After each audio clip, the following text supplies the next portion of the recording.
Good afternoon! Welcome to BCF Glorious. God desires for all of us is to live in victory and that we can bring glory sa Panginoon. So ngayong hapon, we are blessed enough, even though hindi masyadong maganda yung panahon, but still, as long as we are that longingness and we are intentionally focusing to God, surely, magbibigay talaga ng kaparaanan yung Panginoon. Ika nga sa kasabihan na kung gusto natin maraming paraan, pero kung ayaw natin maraming dahilan. Pakisabi sa katabi mo, salamat at andito ka. So, it is a fruitful Sunday. The desire of God for His people is to be in fellowship. No? Lahat tayo ay dapat nagsasama, nagkakamusta sa bawat isa. Higit sa lahat, ang ating panalangin sa bawat isa ay talagang andon. No? So, ngayong hapon, pag-usapan natin ang banal na espiritu. Kasi in these last days, yung promesa na po ang kasakasama natin. As I mentioned just this morning sa BCF Purity, na si Jesus is the prophecy. But yung totoong promesa ay yung banal na espiritu. Kaya nga, ang bagong tipan ay nagsisimula sa Book of Acts. Hindi po siya nagsisimula sa 4 na books. Kasi doon po sa Acts nakalagay at sinasabi nga ni Paul na doon ang simula na kung saan ang mga disipulo ay pinagpuspos ng banal na espiritu. So ngayon nga po, alamin natin kung ano ba itong banal na espiritu. Sino ba siya? Ano ba ang magagawa niya sa mga taong naniniwala sa Diyos? Kasi in these last days, ang kasakasama na po natin ngayon ay ang banal na espiritu. Bigyan po natin ng overview. Nung nilikha ng Panginoon ang mundo, it was created by the Word. Right? And according sa salita ng Panginoon, na ang salita ay si Jesus. So ngayon, kung titingnan natin during the creation, okay? Babasahin ko po, no? Sino pang makapagbasa? Genesis 1, 1-3. Okay, basahin. Pakinggan natin ang salita. Genesis 1, 1-3. In the beginning, God created the heavens and the earth. The earth was without form and void, and darkness was on the face of the deep. And the Spirit of God was hovering upon the face of the waters. Then God said, "Let there be light," and there was light. Amen. Now, ngayon, kaninang umaga, Pastora mentioned about the Trinity. Kasi maraming nga ngayong panahon, even yung mga iba't ibang churches ay nagkakaroon ng mga debate tungkol sa Trinity na ito. Pero I was blessed just this morning kasi narinig ko na yung pag-intindi, pagkilala natin sa Trinity na ito ay sa pamamagitan lamang ng revelasyon. Okay? It is be acquired more on revelation. So kapag ikaw ay isang totoong Kristiyano, ikaw ay nakikipagniig sa Diyos, binibigyan mo siya ng time, ang lahat sa oras mo, pinofocus mo sa pag-aaral ng kanyang salita, ay talagang gagalaw ang banal na espiritu. Ngayon, ipapaintindi niya sa iyo yung mga bagay-bagay na hindi kayang intindihin ng isang normal na tao. Kaya nga, we are always praying that, Lord, flood us more of your understanding beyond our limitation. Yung beyond our limitation, yun po ang gawain ng Panginoon. Yun po ang gawain ng banal na espiritu sa bawat mananampalataya. Ngayong hapon, hopefully na ang banal na espiritu ay magpakilala pa muna sa ating lahat. Kung paano niya tayo bigyan ng kaalaman, kung paano niya tayo bigyan ng pag-intindi para mas lalo nating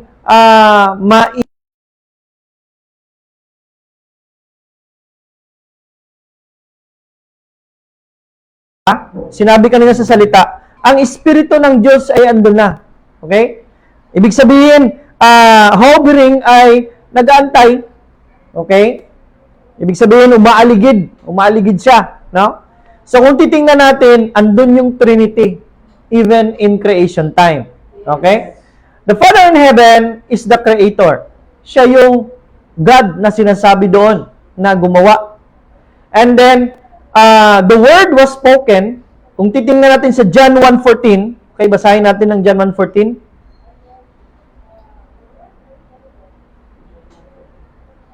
John 1:14. Ang salita ay naging tao at nanirahan sa piling natin. Nakita namin ang kaluwalhatiang tunay na kanya bilang kaisa-isang anak ng Ama. Siya ay puspos ng kagandahang loob at ng katotohanan. Amen. So, kinaklaro po sa salita na si Jesus ay ang salita. Ngayon, balikan natin yung creation. Andun yung Ama, He created the world with a word. Sinabi niya nga, let there be light. Ibig sabihin, andun si Jesus kasi andun yung salita. And the Holy Spirit is waiting for the command to perform. Yes. Kaya nga, mayroong nangyari. Nang sinabi ang salita, mayroong gawa yung salita, kaya mayroong liwanag. Nang sinabi ng Panginoon, let there be light, and there was light. Now, babasahin ko po sa Romans 8:16, sabi ng salita, ang banal na espiritu ang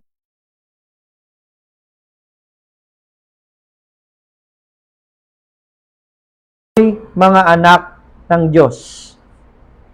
Bilang isang mananampalataya, marami naglalabasan ngayon mga iba't ibang sekta, relihiyon. Pero ang totoong ebidensya po na tayo ay talagang anak ng Diyos ay ang banal na espiritu na siyang makikita na ebidensya sa buhay ng bawat isa. Ang tanong, ano nga ba ang gawain ng banal na espiritu sa buhay ng isang tao? Unang-una niyang ginagawa ay babaguhin ang isang tao. Hindi po tayo ang magbabago sa mga sarili natin, kundi ang Diyos. Papaanong paraan? Ang banal na espiritu na siyang makapangyarihan, na siyang nag-resurrect kay Jesus galing sa grave papuntang langit, yun po ang magbabago sa ating lahat. Now, ang pakikipag-isa natin sa pamamagitan ng ating espiritu at sa banal na espiritu ang ebidensya na tayo ay mga anak ng Diyos. Ang ibig sabihin nito, pag wala ang banal na espiritu, tayo ay hindi anak ng Diyos. Yes. Are you blessed this afternoon? Palakpakan natin ang Panginoon. Ngayon, ang mga anak ng Diyos, pakitanong yung katabi mo, anak ka ba ng Diyos? Ang mga anak ng Diyos ay binibigyan ng kapangyarihan. Kapangyarihan na labanan ang kanilang dating makasalanang sarili. Kapangyarihang maipanalo, maipatagumpay ang layunin ng Panginoon sa bawat buhay. So ngayon, kaninang umaga, maraming mga revelasyon ng Panginoon at higit sa lahat, lagi nating ina-acknowledge, no, na dahil sa Panginoon nagbago yung buhay natin. Noon, hindi tayo makapagpatawad. Ngayon, nabigyan tayo ng kapangyarihan na makapagpatawad. Right? So, babasahin ko po ulit ang susunod na salita. 1 Corinthians 12:13. Tayong lahat, Hudyo man o hindi, alipin o malaya, ay nabautismuhan sa iisang espiritu upang maging isang katawan at iisang espiritu rin ang tinanggap nating lahat. Mahirap tayong magkaroon ng pagkakaisa kung iba't ibang espiritu ang meron tayo. Kaya nga, yung banal na espiritu ng Diyos ang siyang nag-unite sa ating lahat, no? Ang pakikiisa natin sa banal na espiritu ang magpapabago sa atin. Ibig sabihin, ang ebidensya ng isang tao ay nagbago, ito ay bunga lamang ng kanyang pakikipag-isa sa banal na espiritu. Ang banal na espiritu ang nag-iisa sa ating lahat.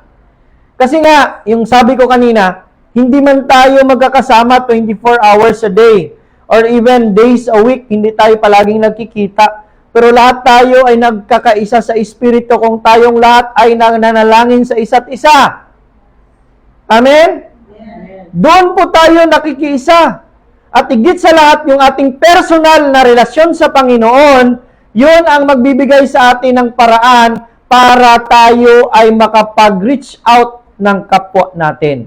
Remember the illustration na na-present ni Pastora nung nakaraan pa kahit kagabi sa yung professional natin, yung cross, horizontal and vertical. Dapat ma-establish muna natin ang ating relasyon sa Panginoon bago sa ating mga kapwa. Kasi kapag tayo ay nakaka-establish ng pakikiisa sa Panginoon, ay nai-extend yung ating pasensya. Nabibigyan tayo ng pagmamahal. Right? Nabibigyan tayo ng kapayapaan despite na magulo yung paligid natin. Dahil ang banal na Espiritu ang siyang mag-guide sa atin. Hindi tayo magkakaroon ng pagkakaisa kung wala ang banal na Espiritu. Mahalaga sa isang pamilya ang nagkakaisa. Right? Kasi nga, kapag mayroong pagkakaisa, mayroong tagumpay. Amen. Sa English, di ba? In unity, there is power. That's why tayong lahat ay tinawag na personal na makipagrelasyon sa Diyos. Para ang ating relasyon sa bawat isa ay mayroong pagkakaisa. Dahil ang tanging tugon lamang ng Panginoong Hesus nang siya ay umalis, iniwan ang mga disipulo, ay magmahalan kayo gaya ng pagmamahal ko sa inyo. Ang pakikipag-isa natin sa Panginoon, yun ang ating pagmamahal sa Diyos. Ang bunga ng ating pakikiisa sa Panginoon ay ang ating pagmamahal sa kapwa natin. Amen? Dahil ang Diyos lamang ang source ng lahat. Kulang tayo ng pagmamahal, andun sa Panginoon. Kulang tayo ng kapayapaan, andun sa Panginoon. Dahil siya lamang ang ating tunay na source. Now, sa John 3 verse 5, babasahin ko po, sumagot si Jesus, sinasabi ko sa iyo ang totoo, hindi mapapabilang sa kaharian ng Diyos ang hindi ipinanganak sa pamamagitan ng tubig at Espiritu. Ang kaharian ng Panginoon ay may batas. Gaya din dito sa lupa. Kahit sa munting silid-aralan ng isang paaralan, mayroong batas. Ano ba ang tungkulin ng batas? Ito ay ang nagbibigay order. Right? Kasi kung walang batas, lahat ng tao, kanya-kanya na lang ng gawain. Hindi nagkakaintindihan. Pero dahil sa batas na ito, lahat tayo ay nagkakaintindihan. Nalalaman natin yung dapat nating gawin at sa mga hindi nating dapat gawin. Kung hindi ka kabilang or kasali sa kaharian, hindi mo mai-enjoy ang pabor at biyaya ng kaharian. Paulit-ulit ko po itong sinishare nang nag-attend kami ng Asian Jamboree sa Boy Scout of the Boy Scouting. Andon yung different nation, Sri Lanka, basta yung within Asia, no? So andun kami nakatipon lahat. Tumayo yung mayor ng Tagum kasi yung venue ng event is sa Tagum City. Sabi ng mayor, ngayong hapon dinideklara ko na nasasakop kayo ng Tagum City.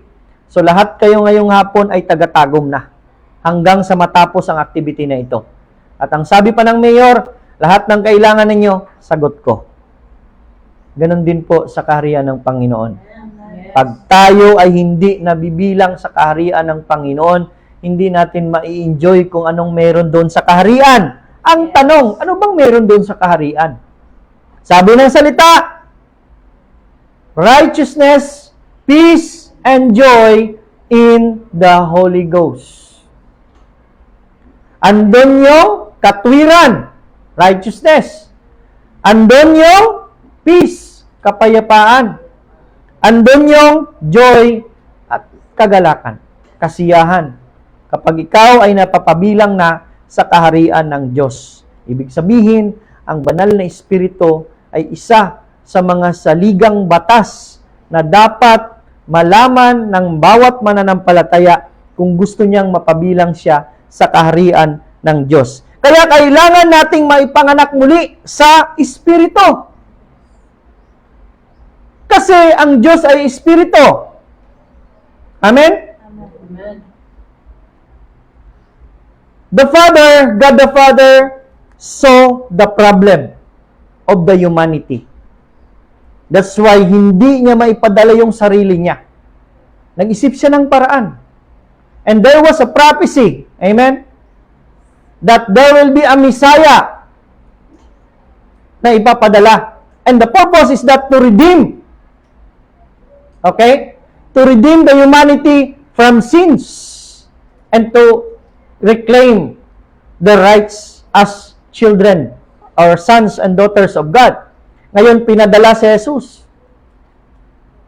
Okay? Pinadala si Jesus. Ngayon, natapos ni Jesus ang kanyang misyon. Nang iniwan niya ang mga disciples, sabi niya, hindi ko kayo iiwanan, bagkus babalik ako. Did you see the revelation there?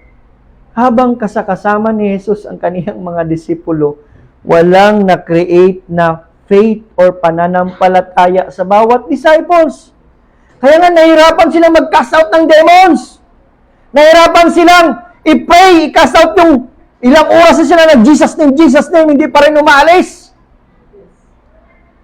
Dahil gusto i-display ni Jesus sa kanyang mga disciples ang mga dapat nilang gawin pagkatapos na siya ay umalis. Walang faith. After Jesus resurrected, hindi na siya nakikita ng mga disciples. Doon nag-umpisang maniwala ang mga disciples. And remember what happened in Acts? They were praying in the upper room, and after that, they went out to the village. And they saw yung lumpo na tao. Naalala ngayon ni Peter ang sinabi ni Jesus, silver and gold I have none, but in the name of Jesus. Saan ba nangyari ang instruction na yun? During those time na kasama nila si Jesus. Ang sabi niya, gawin nyo lang, paniwalaan nyo kung ano yung ginagawa ko ngayon. At masobra pa ang kaya nyong gawin. Dahil ang promesa niya, magpapadala ako ng tagatulong sa inyo. Hindi nyo ako nakikita, pero andyan ako. Kaya nga, tayong lahat ay tinawag to live by faith, not by sight. If you are living by faith, you believe in the unseen God. You believe in His power. You believe in the words of Jesus. And later ko na lang na-reveal din ng Panginoon na yung panalangin pala ay para tayong naniningil ng promesa ng Diyos. Unahin muna nating gawin, ibilong yung ating mga sarili sa Kanyang kaharian. Ano ba ang meron doon sa Kanyang kaharian? Andun yung Kanyang prinsipyo. Ano ba ang nakalagay sa Kanyang prinsipyo? That if you seek me, you will find me. Knock and the doors will be open. Maraming prinsipyo ang Diyos. Kaya nga yung salvation natin ay libre. Pero yung blessing natin nakasalalay sa bawat isa sa atin. Amen? That's why doon nag-umpisa that the disciples naging marunong sila. Nagsimula silang maniwala sa sinabi ni Jesus sa kanila. They started to live by faith. Saan ang galing yung kanilang pananampalataya? Sa sinabi ni Jesus. Sino si Jesus ngayon? Ang salita. Bakit tayo gumagamit ng salita? Dahil naniniwala tayo na ang salita ay makapangyarihan pag ito ay ating pinaniniwalaan. Palakpakan natin ang Panginoon. Hallelujah. So, in 2 Corinthians 13:13, babasahin ko po, naway sumainyong lahat ang biyaya ng ating Panginoong Hesu Kristo, ang pag-ibig ng Diyos at ang pakikipag-isa ng banal na Espiritu. Kung titingnan natin yung buhay ni Jesus nung andito pa siya, kasama ng mga disipulo, bago nagsimula si Jesus na mag-perform ng mga milagro, naglakad sa tubig, binuhay yung patay, pinatayo yung lumpo, binigyan yung maningin yung bulag, there was the indwelling of the Holy Spirit. In other words, they forget, daming tao ngayon nakaligtaan kung ano ang meron kay Jesus nung time na andito siya sa lupa. Yun ang banal na Espiritu na sa Kanya. Remember the baptism of Jesus sa Jordan River? Parang magkaroon pa sila ng argument ni John doon eh. Kasi sabi ni John, hindi pwede ako yung magbabautismo sa iyo kasi ikaw dapat yung magbautismo sa akin. But Jesus stick to the plan of the Father. He always said, "It is not my will, but His will." Kasama niya pa rin ang Ama. Andito siya. Kasama niya pa rin ang banal na Espiritu. Andun nga ang Trinity. Palakpakan natin ang Panginoon. Diba? So ngayon, nang siya ay binautismuhan, ang langit ay bumukas. At isang maliwanag na malakalapating dumapo kay Jesus. Pagkatapos ng panahon na yon, nag-umpisa na siyang gumawa ng milagro. Yes. Practically speaking. Ano tayo noon nung wala pa ang Diyos? Ano tayo ngayon ang nandyan na ang Panginoon? Hindi perfect. Pero isa sa mga milagro na mahirap paniwalaan ng mga friends of friends natin ay ang ating pagbabago. Yes. Kaya nga, milagro yung buhay ng isang tao na nagbabago. It is impossible. But because of God, it is possible. Palakpakan natin ang Panginoon. So, kapag ikaw ay nagipagnig, okay? Si Jesus kasi inantay niya ang banal na Espiritu eh. Bago siya binigyan, nagministeryo, siya ay nag-prepare ng kanyang sarili. Integrate natin ang Great Commission. Ano ba ang sabi sa Matthew 28:19-20? Go and make disciples, baptizing them in the name of the Father, and of the Son, and of the Holy Spirit. Ito ang ginagawa natin ngayon. Yes. We are baptizing people with the truth. Right? Yung buhay mo mismo magiging attraction sa ibang tao. Kasi ikaw ay kanilang imamarites. Yes. Remember, hopefully you happen to view the post sa wall ko. Yung about those people na pinakamasama sa Bible. Yung mga specialty ng Panginoon. Right? Diba? Kasi gusto niyang magpakilala sa mundo na kailangan niya ang rumi mo para sabihin na kahit anong dumi man ang merong ka, kaya niyang linisin. Amen. Palakpakan natin ang Panginoon. So, bibigyan ka ng Panginoon ng kapangyarihan kapag ikaw ay nakipagniig sa Kanya. Kagaya ni Jesus. Diba? As you remember, the intimacy of Jesus during His time is very, very, kumbaga pa sabihin mong nakikipagniig talaga siya ng lubos-lubos through His prayer life. Right? Before the sun will rise, tapos na siyang manalangin. Doon ang kanyang lakas. Binibigyan niya tayo ng example kung paano tayo maging malakas at matibay na mga anak ng Diyos. It is our personal connection and intimacy with God that will make us strong in fighting the good fight of faith. We will not fight alone. We will never fight alone. We cannot win this fight.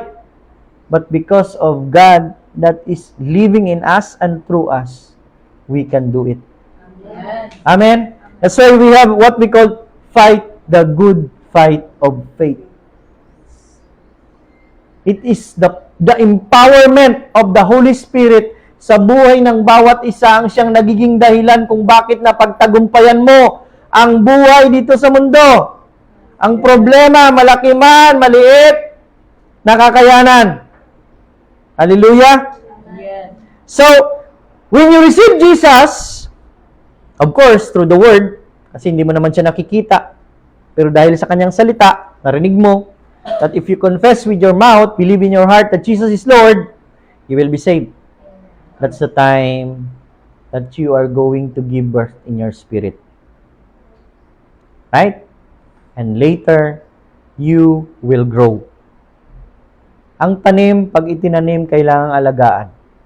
Kailangang bigyan ng sikat ng araw, hindi naman sobra. Kailangan ng tubig. Kailangan siyang i-vegetate para ito ay tutubo, lalago, at magiging mature na tanim para ready siyang magbunga. At later on, yung bunga na yun na naman ang magiging dahilan na mayroon namang makikreate na isang kagaya na uri ng tanim. Ganon ang will ng Panginoon sa atin. No? So you need to grow in spirit. You must have the word every day. Because our spirit must have food. The same as our physical body needs food. Lechon, humba. Parang pang high blood yung mga sinasabi ko ulit. Pampano.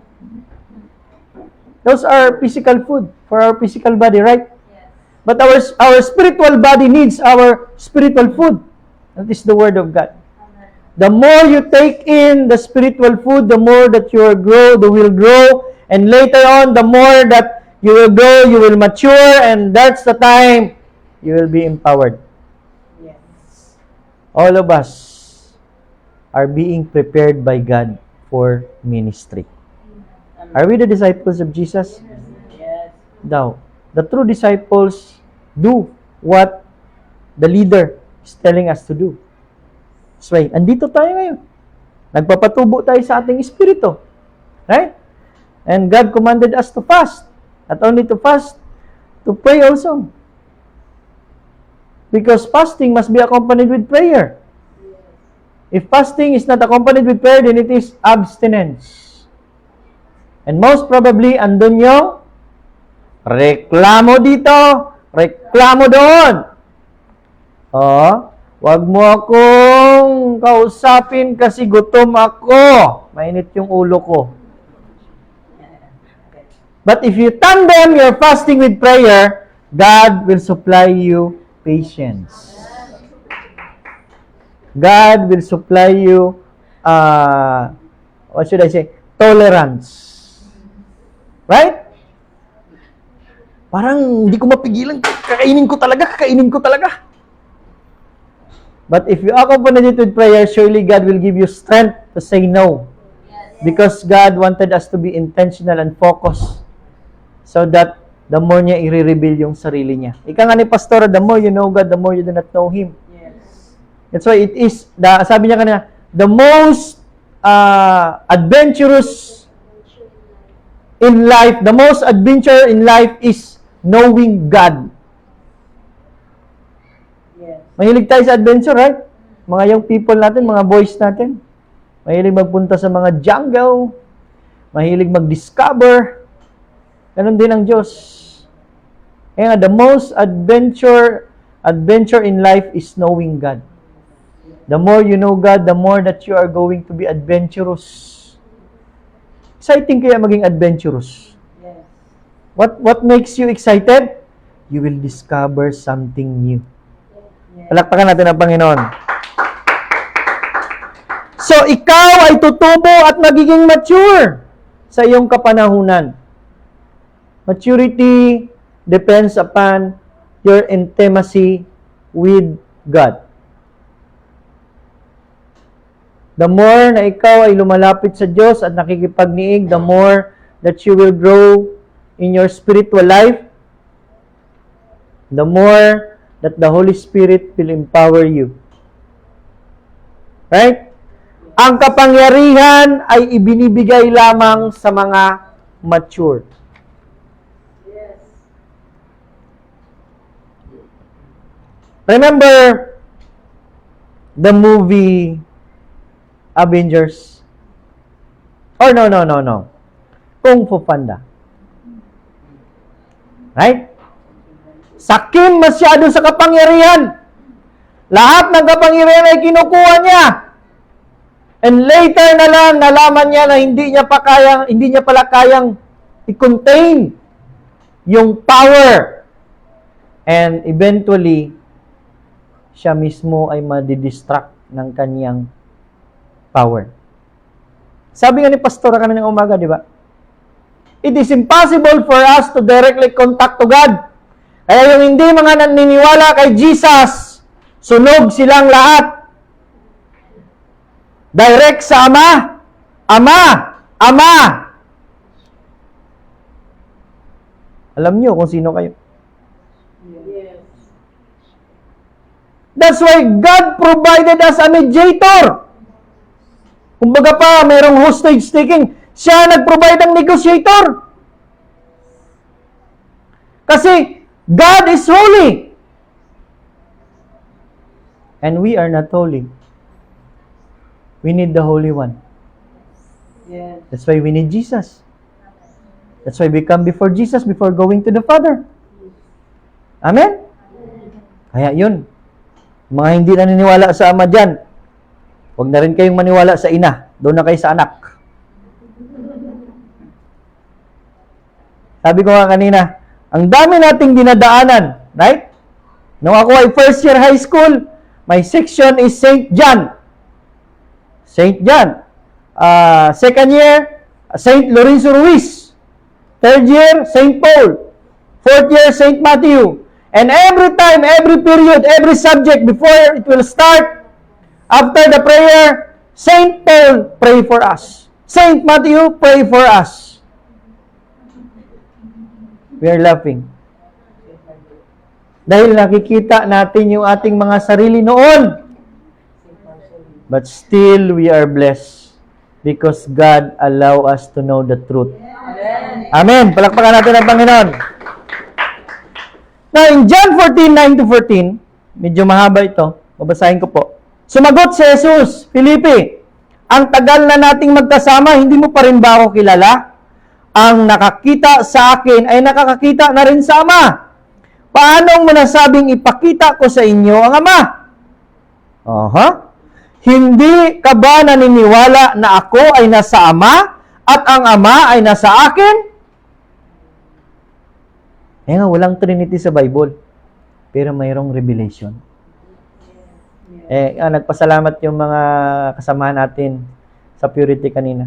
Pastor, blessed talaga kami kasi nabigyan kami ng pagkakataon na malaman yung katotohanan. At hindi lahat nakakaalam nito. Kumbaga pa sa disaster risk reduction management, ligtas ang may alam. Palakpakan natin ang Panginoon. Diba? So, hindi ka ba naniniwala na ako ay nasa Ama at ang Ama ay nasa akin?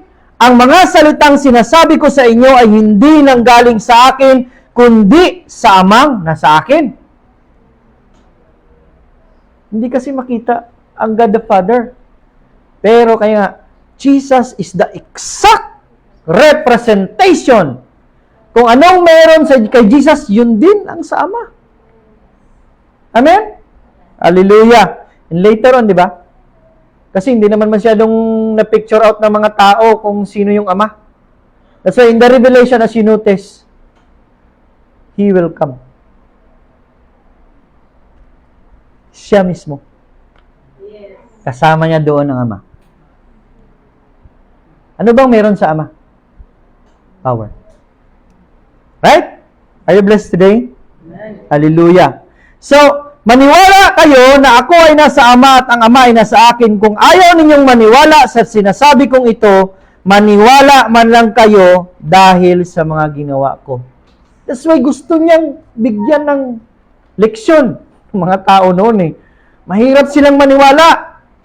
Pero dahil sa mga milagro, sabi sa katabi mo, Marites, natural kasi ang tao, di ba? Naniniwala kaagad sa mga sabi-sabi. Yung principle of marketing sa isang business, it doesn't require quantity at first. Nag-agree talaga yung ating CPA dito. It requires more on quality. Yung 2 customer mo, pag 5 beses bumili yan sa'yo, ibig sabihin, sold out na yan dyan. 2 Martes lang kailangan mo para lumago yung negosyo mo. Right? Ganun din tayo. So ngayon, sinasabi ko sa inyo ang totoo.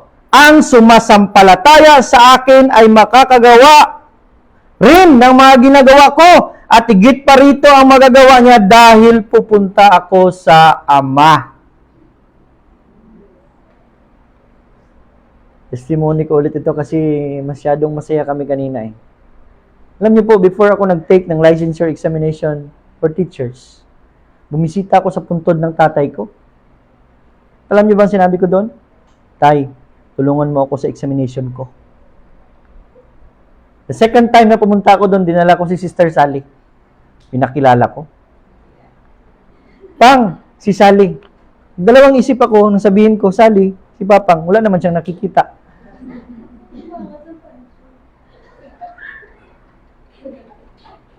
It is Jesus alone that can receive our petition.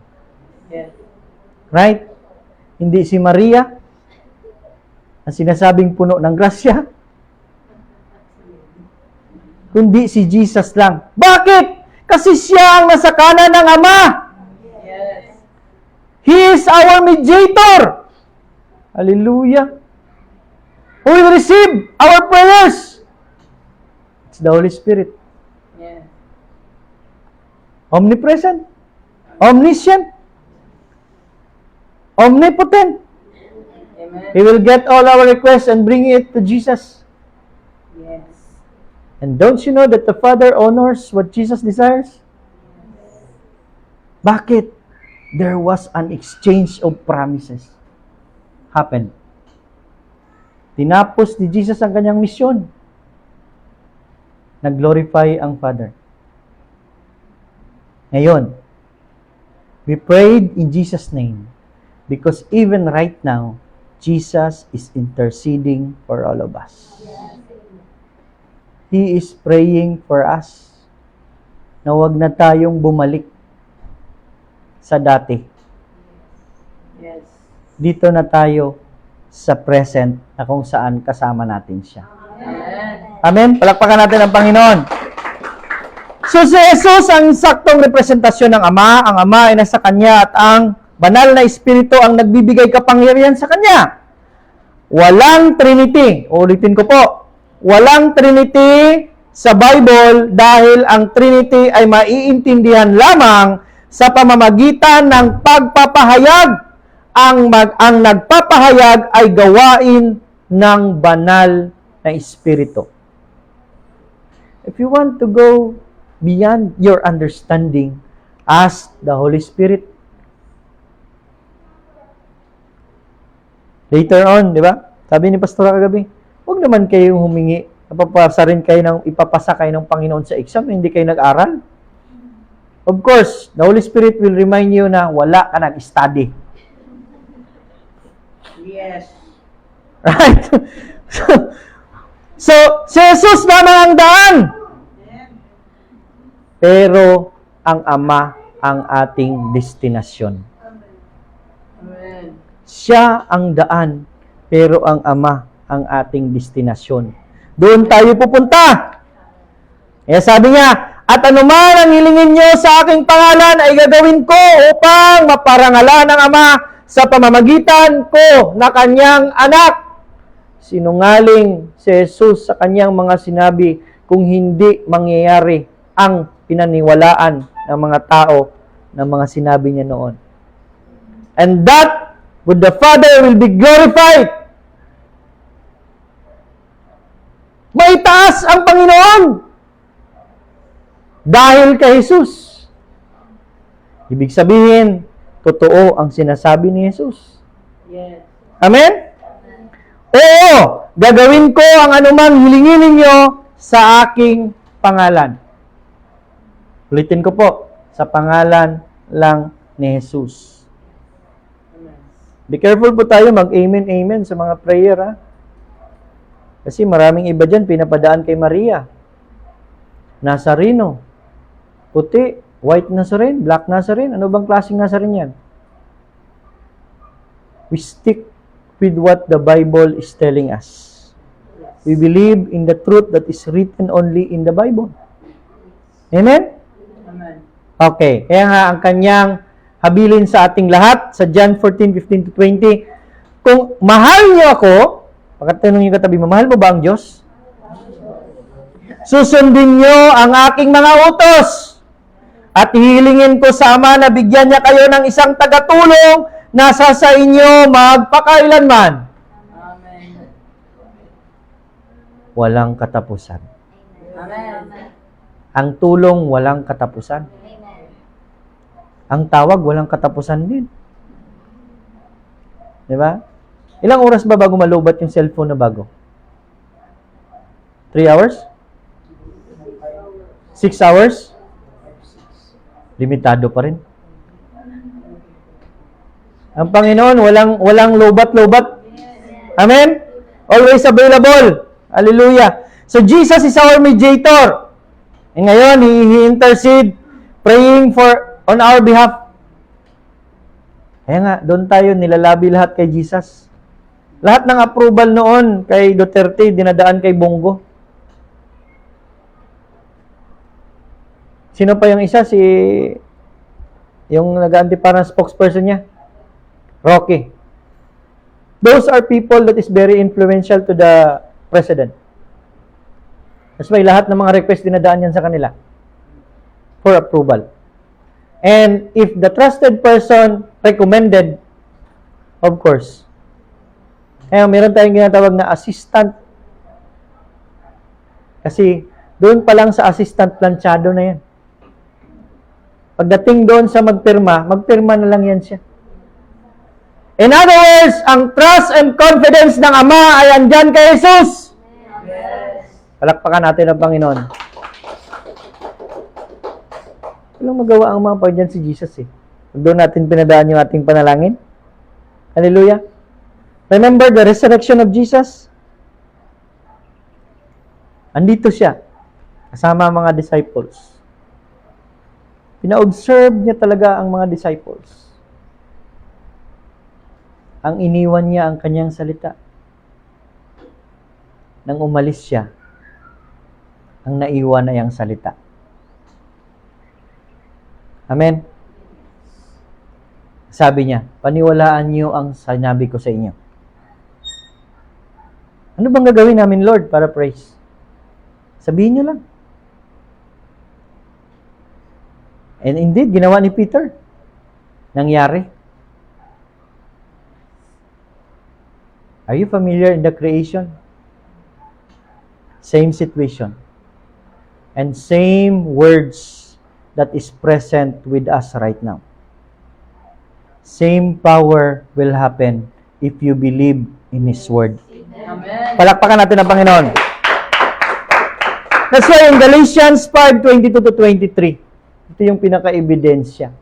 Babasahin ko po. Ngunit ito ang bungang makikita sa taong namumuhay sa kapangyarihan ng Banal na Espiritu. Pag-ibig. Hallelujah. Kagalakan. Kapayapaan. Pagtitiis. Kabutihan. Kagandaang loob. Katapatan. Kahinahunan at pagpipigil sa sarili. Kung ganito ang pamumuhay natin, hindi natin malalabag ang mga utos ng Diyos. Sinabi ko kanina sa start, ang banal na Espiritu ang siyang kasama natin ngayon. Ang totoong ebidensya na nandyan siya kasama mo at namumuhay siya sa iyong buhay ngayon ay ang mga bunga ng kanyang gawa. Mahirap magpatawad. Mahirap magmahal. Mainitin yung ulo, madaling magalit. Clumsy. Ano pa bang mga attitude natin noon? Marumi.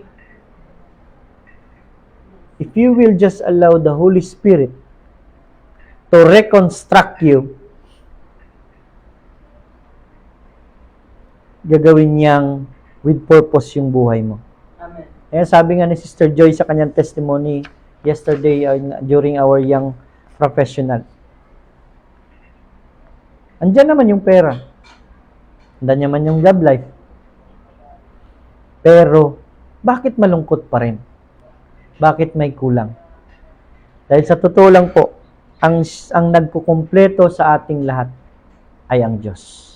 Amen. At ang Diyos natin ngayon na kasama ay ang banal na Espiritu.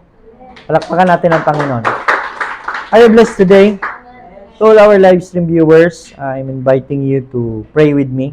Tanggapin natin yung banal na Espiritu at siyang magbibigay kapangyarihan sa atin para tayo ay magbago at at the same time, gagamitin ng Panginoon yung buhay natin para maging example. Right? Kasi yung buhay mo ay magiging exemplar, no? Ang tao ay nakatingin sa iyo at gagamitin yung buhay mo na parang maging impluwensya din sa kanila. Na magkaroon din ng desire na maging kagaya mo.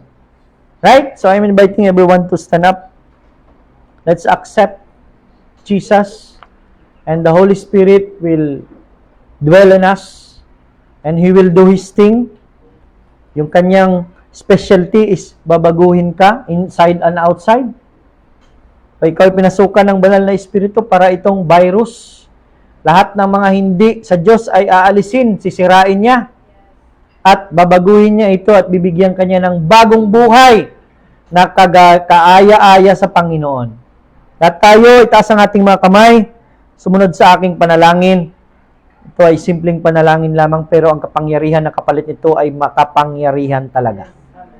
Lahat tayo magsabi, Ama naming makapangyarihan sa lahat. Salamat sa iyong bugtong na anak na si Jesus. Salamat sa salita ngayong hapon na aking narinig. Ako'y naniniwala, hindi aksidente, kundi tugon mo, Panginoon, purpose mo na ako ay tumawag sa iyo. Dahil this is an appointed time for me to decide to follow you and to allow you to come into my life. Jesus, as I open up my heart, be my Lord, be my Savior, be my King. I call upon you, Holy Spirit, to empower me. I desire a changed life.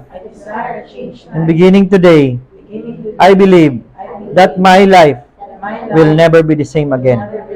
Salamat, Lord, na ang aking pangalan ay nakalista na sa aklat ng mga buhay. Ano man ang mangyari, masaya ako dahil kasama niyo ako at kasama ko kayo. Ito ang aking samot panalangin sa pangalan ni Jesus. Ang lahat ay magsabi ng Amen. Praise God. Palakpakan natin ang Panginoon. Let me pray for you. Our Father in heaven, thank you, Lord, for this afternoon. Your word had been delivered to your people. And let the power of your word to the manifestation allow you, Holy Spirit, to just do your thing for each and every one of us so that we can be molded, trained, empowered into your purpose, into a person that you desired. Thank you, Lord, for this BCF Glorious House Church. We continue to bless the leadership of Sis Jen and Brother Jesse Boy and the whole family. And to all the members, we pray for your growth. We pray for your influence for those people. We believe the best is yet to come always because you have reserved the best for your people. Salamat, Panginoon. Ngayong hapon, binabalik namin ang papurit pasasalamat dahil sa iyong ginawa at dahil sa iyong ginagawa at sa iyong gagawin pa. This is all our prayer in Jesus' name. Amen. God bless everyone. Until next Sunday at BCF Glorious House Church.